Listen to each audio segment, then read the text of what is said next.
Very, very happy to be here. The morning sessions were fantastic. I learned a lot. And hopefully, I will add some value and some perspective around financial inclusion and payments, almost like a follow on from some of the topics that we talked about in the morning. So, with that said, but before I do that, a disclaimer all the contents of the presentation are my personal opinion, viewpoints, and don't bear any reflection of Phoenix Group, my employer. When you work in financial services, disclaimers are the things that you lead with. So once that's out of the way, let's jump on. So financial inclusion payments, what does it mean? Why does it matter? And I quite like the definition by the World Bank.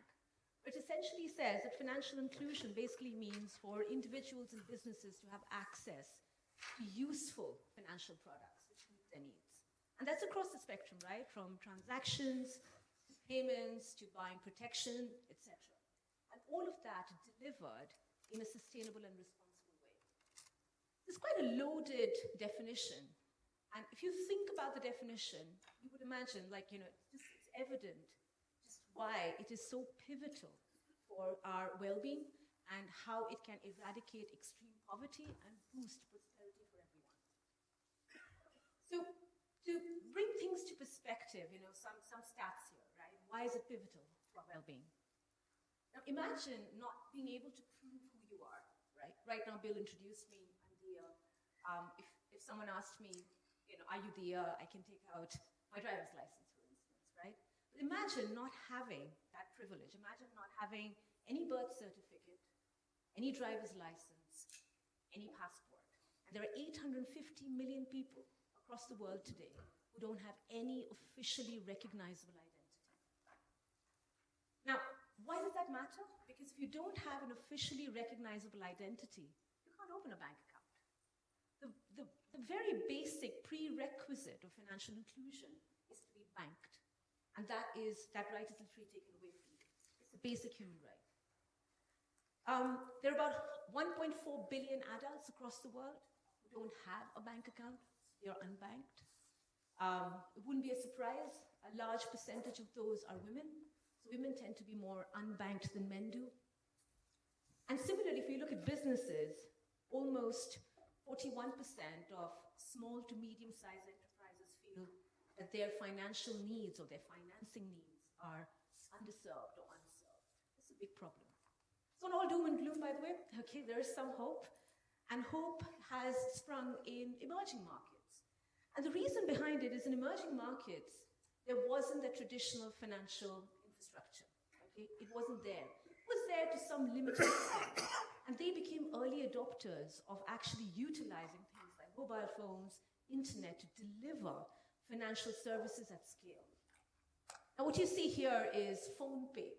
Now, it's again a real-time rail payment system in India. It's pretty unique and it's widespread in terms of adoption. I was in India earlier this year and I was fascinated with how many people were just using this. And it's really changed the way people transact with peer-to-peer transactions. So the way it works is you have a unique kind of virtual payment address and you can basically make bank-to-bank transfers real-time instantly. So, and this is really a game changer. And if you think about it, the same technology exists in Singapore. I think it's called PayNow. I think Brazil and China has PayPix. So there is headway. We're making changes to make sure that the people who were disenfranchised are being brought back into the fold. And sorry, there's a problem with the slide. Right in the middle, there should have been payments, but nevertheless, let's roll with it. So how does financial inclusion connect to payments? What is the connection? Well, it's actually the core of it. And I think Nicola in the morning talked about it and said that, payments is not just payments. It's so much more than just payments, right? It's our gateway to accessing, anything really. So to be able to receive your wages, to be able to actually get any government subsidies. So it starts with a transaction account, which is right in the middle. And once you have the transaction account, you have access to wider financial products. And those wider financial products could be protection, could be mortgages, could be credit cards, anything that you choose. And whilst you're transacting, while you have that access to the wider products, what it does, it elevates your financial literacy, right? And it's called learning through doing. I mean, one can argue there is a plethora of information about how you manage money, okay? Like, you Google anything and you'll get the answer for it. But let's face it, between watching Game of Thrones and reading about money, I know which one I would go for, okay? It's not exciting, okay? So learning through doing actually helps us build that understanding. And once you attain some sort of financial literacy, you can plan better, you can budget better, right? You can track your goals better. And once you've done that, you've actually attained that financial wellness. You can live a life of possibility with dignity. So, we talked about all these stats. We talked about what's happening across the world. Let's talk about what's happening at home. Okay, let's put a spotlight on our nation. What's the state of the nation? And so I have a question for you. Is Britain financially inclusive? No. Anybody thinks that we are? No? Good. Great. And I would agree with you. But here's where the stats are, right? So 2% of Britain remains unbanked. And one can argue, 2% is not that bad. Actually, the stats in Scotland is 3% of Scotland is unbanked. But then let's move forward, right? 25% of the people have less than £100 in their bank account. What does that mean? Think about you've lost your job or you have a family emergency, okay? There is no backup whatsoever for that person. It's shocking. 24% of the people, almost 1 in 4 people, are actually borrowing just to pay for essentials. And what does that mean? That means once you get into that loophole of having to borrow to be able to pay for essentials, that is going so deep down into the debt level that you can't get out of it. Okay, it's really, really worrying. 40% of UK adults don't think they have the ability to manage money. It's a really high percentage. And then if you think about that, 23%, only 23% of UK adults are participating in capital markets. In contrast, in the US, it's about 67%. Because I think we all find investing terrifying. And 81%, I mean, that is a shocking number. 81% of people don't even want to talk about money. They don't want to address finances. That's really, really, I mean, these are some very, very stark statistics. And if you think about it, if we just went with that 2%, we would say, yeah, okay, fine. We're financially inclusive, we're resilient, but we're not. So how did we get there? And, every country is different, but I think for us, there is a cultural aspect to it, which is, we don't want to talk about the M word. Money is bad, money is dirty. I'll give you an example, so I used to work for JP Morgan, and I was a private banker. I worked in Singapore, and what JP Morgan does is every year, if you're a senior leader, then you kind of like, when you join the organization, you spend a couple of weeks in New York just to understand how JP Morgan as an organization kind of functions. And so the year that I went, there were loads of people from different parts of the world, all sort of assembled in that training room. And over the next couple of days, it was an induction program, but to get, like as an icebreaker, you said your name and you said your favorite film. There were about 14 of us in that room, and of course everybody's names were different. But think about, any guesses on what the genre of the films were, which is your favorite film? Any guesses? Anyone? Gangsters. Yeah. Mafia, gangsters. If you think about it, there is this association, and honestly, I love Godfather. No shame in saying that. I'm annoying when you watch it with me because I know every dialogue of it. but here's the thing, right? There is something about money. There is something about greed is good. There's something about Wall Street. There's something about it, which when people think about, when they think about money, it is not considered to be good. But if you think about it, money, our life moments are intrinsically connected to our money moments, okay? So there is a lot of good that money gives us, okay? So when you think about, taking a job or leaving a job, or getting into a relationship, getting out of a relationship, having a child, gosh, it's expensive. So, all these things, all these life moments which we plan for, which we live for, are connected to these money moments. So we need to change that. We need to change how we associate money, right? It is part of our lives. It's not dirty, it's not bad, okay? It's a lot of good that you can do with money. And because we've never heard our parents talk about it, we don't talk about it. And what happens is, the next thing that's happened in the UK is policy. So we've got some great policies. We have the NHS, we have subsidies for education, etc. And then let's go back to the traditional DB, defined benefit pensions, right? So in all these policy changes or policies that we've had, we as citizens have been more reliant on organizations and government for that.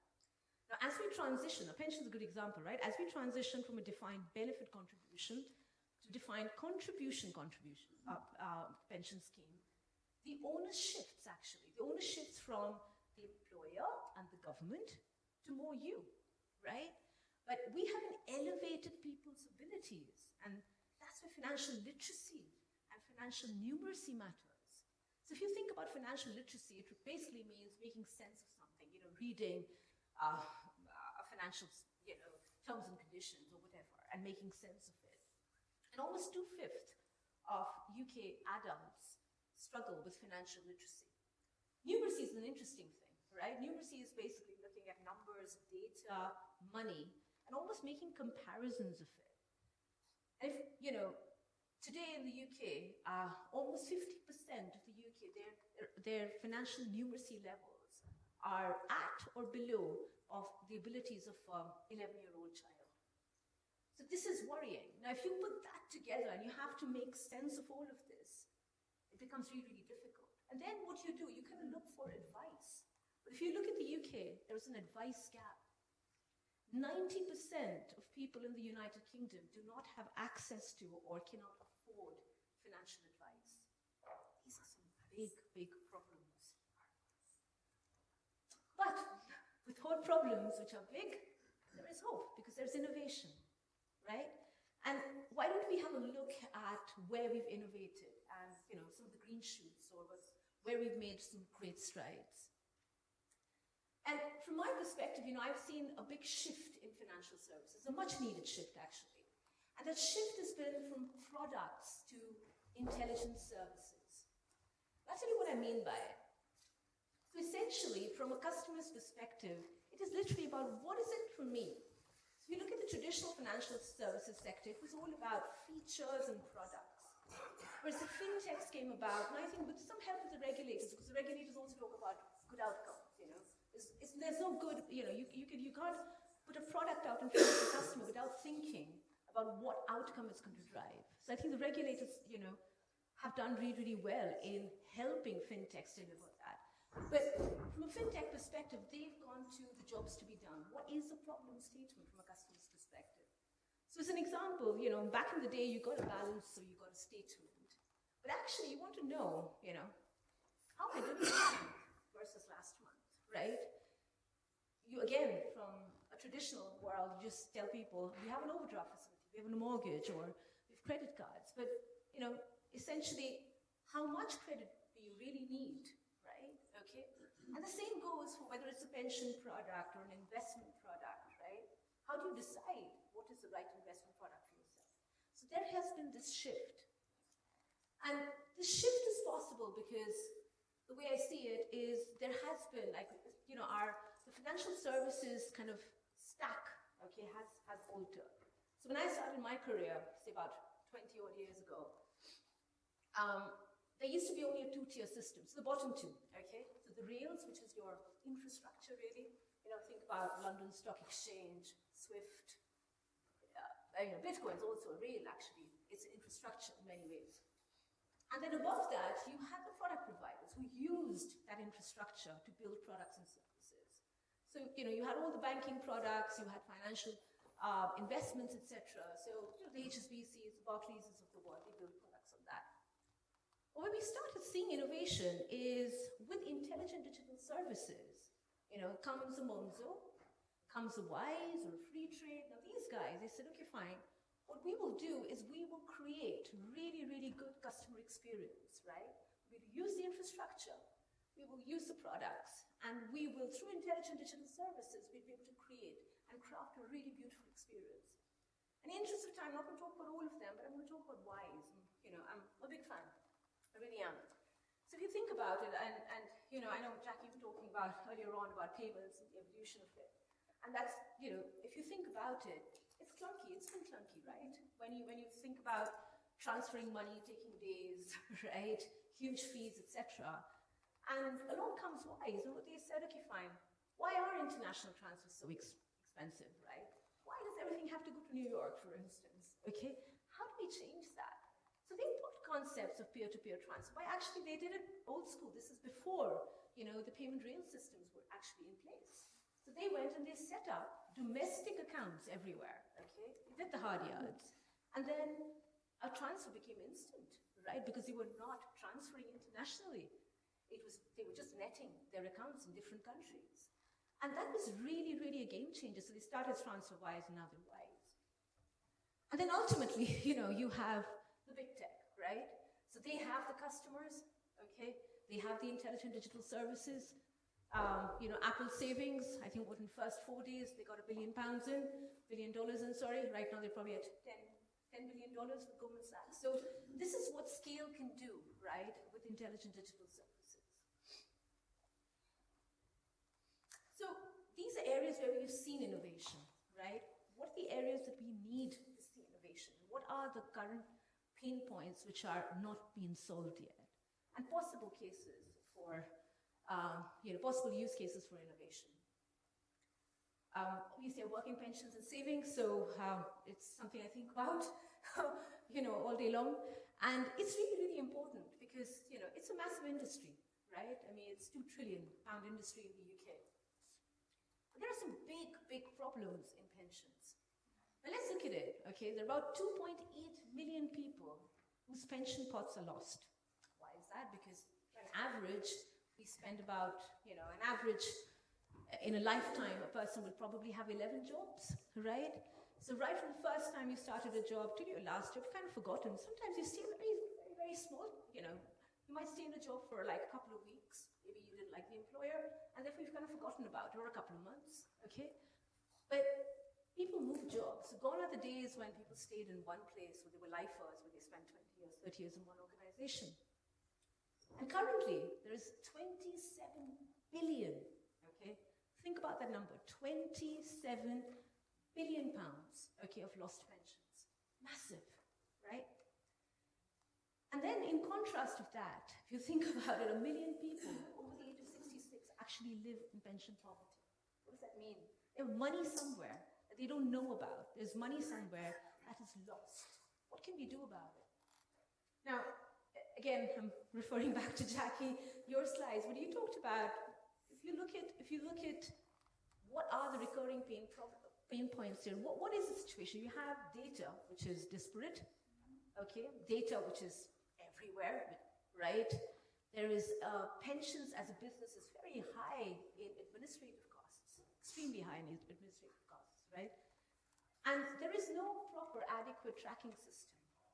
So if you were to transfer your pension, if I was to I did that recently, I transferred pension from one pot to the other, and it kind of goes into a black hole because it goes through Origo. It takes some time. So what you see is an instant, okay, say I had £2,000, the £2,000 gone missing, poof, okay, and then I'm waiting, all right? I haven't seen the credit in the other side. I'm kind of waiting. I don't know where it is, okay? Now, Origo is a decent system. Can it be better? Sure it can. Can we solve this problem of connecting people back to their money? Sure we can. And I think that is where, technologies like DLT, blockchain technologies, especially with smart contracts, with decentralized identifiers, there's lots that we can do here. Now, there is a program, there's a government pensions dashboard program where they are using interesting identity access management systems. I think they're using one login to be able to help citizens to be able to see our pension and our state pension in one portal. Now, that is one step, but think about the future regulations here. Like Australia, for instance, an individual's pension pot kind of follows them, and the government's on consultation to do something similar here. But then again, with the huge administrative costs that the current pension system provides, it's just not commercially conducive to be able to do that. So we need to be able to think differently.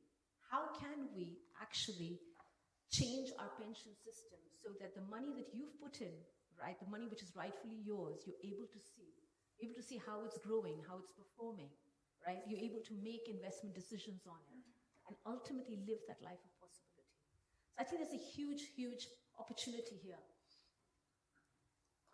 Now, it would be remiss of me to not talk about, when I talk about financial inclusion, to not talk about how we've excluded the traditional financial services industries, probably excluded 50% of the world, which happens to be women.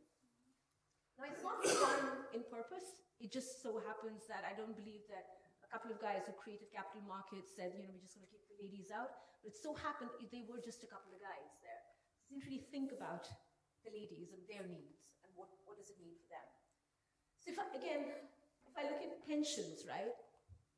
For a woman, the average pension that she would have is about 69,000. For a man, 205,000. Okay, massive difference. Now, why is that? Of course, we've all known about the gender pay gap, that it contributes to it. But also, let's think about it.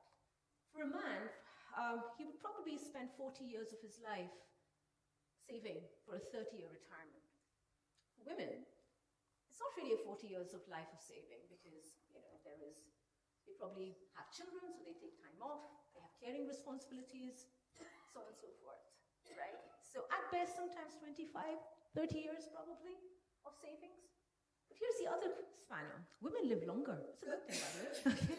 Women live longer on an average by 7 years. So you have a smaller pension pot to begin with, right? Because you have a squiggly career. It's not kind of linear, right? And then you are left to manage with a smaller amount of money for a longer number of years.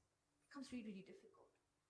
Then you add into the spanner about the rise of silver splitters. Does anyone know what that means, silver splitters? No? Okay. So this is about people over the age of 60 divorcing. It's on the rise. So what happens is, again, the woman who's taken her time back to care for the kids, etc., her pension pot, okay, probably is, it's not big enough. She's probably not even asked for that pension in her settlement, etc. But a lot of women end up living in poverty in later years of their life. Huge problem, right? Huge, huge problem. There is the other thing, right? If you think about it from a commercial or a opportunity perspective, let's talk about the investment gap. And the investment gap is actually quite an interesting one. Because all along, no one really cared about it. We've talked about how women earn less and they have lesser savings. And the initial theories were more around, women can't do math, or they struggle with numbers, or they don't like risk. They don't like businesses. They don't like risk. Again, there's no scientific theory backing it. It's just conjecture. And the result of that is today, if I look at the investment gap, just in the UK, the gender investment gap, sits at 567 billion. That is the opportunity which is lost to capital markets because we don't speak to women and we don't want them as investors. And if you think about it, as a business leader or as an innovator, you're kind of thinking, why would I create a product only to half the market? It doesn't make sense, right? And again, it's cultural. So, the way I see it is, has anyone seen, I'm sure people have, Mary Poppins, show of hands, people have seen the film? Yeah? Okay, all right, some of you. So in the film, there's this really, really interesting scene, right, where Michael goes to the bank, okay, because to invest his tuppence. And when he goes to the bank to invest his tuppence, there's a big song and dance to talk about, pound cost averaging and how, if he invests into railways, how much money he's going to get. So really complex stuff about pound cost averaging, beauty of compounding is explained to him. Okay, it's a beautiful film, but nobody thinks that Jane, the older sister, Michael, is a viable investor. So Jane grows up thinking, actually, you know what? I don't really need to think about investments. But the fact of the matter is, Jane's money, right, is an opportunity loss for the economy. And we're not helping Jane become financially resilient. So these are huge problems that we can solve, again, by using technology. And when we do that, let's go deep down to the problem. You know, I know a challenger, fintech, which started, wanted to get more women into the fold, and they offered a free period. Now, that's not going to land very well, okay, right? But we should go deeper and solve it in the real sense. How do women spend? How do they earn? What are their needs? You know, BlackRock, for instance, did a good job. They've got a model portfolio solution, which is targeted for women, and doing that. So there's lots that we can innovate in how the tone of voice, how we understand the problems, and how we actually innovate through investments here. And to me, financial inclusion in payments, right, is about how do you impact, how do you influence earnings, not just your wages, but also how do you influence someone's investments, right? And how do you spend better? You know, we talked about Tesco Bank, and I think it's really interesting, right? Because to me, there are only two ways that you can actually have a good savings spot, which means you save, you earn better, right? Both from your investments and from your wages, and you spend really, really well. So there is innovation that's needed on both of these, and that really equates into financial health. There are lots of opportunities. And because I'm in a room with great minds, innovators, and scientists, I couldn't help myself, but I'll leave you with a problem statement. And that is, how may we help Britain attain true financial wellness and resilience? And thank you very much.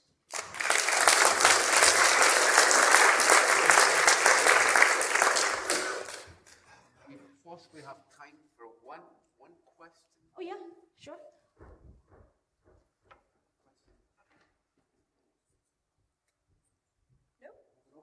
Is this a changing landscape for women? Is it getting better? I mean, that's quite a shocking statistic about the pension pot. Is it changing? Because obviously, after COVID, women can possibly now balance that better. Do you see any changes in that dynamic? Yes, I think the fact that we're able to talk about it, okay, and address it is the first key step, is to address the fact that there is a problem. So far, I think there are some fintechs who are doing good jobs around it. You know, I meet a lot of, you know, I'm part of the steering committee of our innovation forum, so I kind of meet a lot of fintechs who come and want to solve that problem. A lot of it is around tone of voice. A lot of it is around how do you sort of help women budget better and basically create better journeys around it. To me, what remains unsolved is the core infrastructure issues around it. So we can improve an experience, but an experience will be as good as the underlying product. And the underlying product needs to address the core issues. What are the jobs to be done, right? I mean, you know, something like de-risking women. So if you're in a standard pension plan, you would be de-risked whether you're a man or woman at the same age, but you're living longer, right? So you're, you know, imagine 7 years you're out of equities when your pot could have been much, much larger, right? So I think we need to be a bit more bold about it, right? And we need to make some core fundamental infrastructure changes. But I'm hopeful because we're able to talk about it. I'm hopeful because we are making some baby steps towards getting there. Thank you.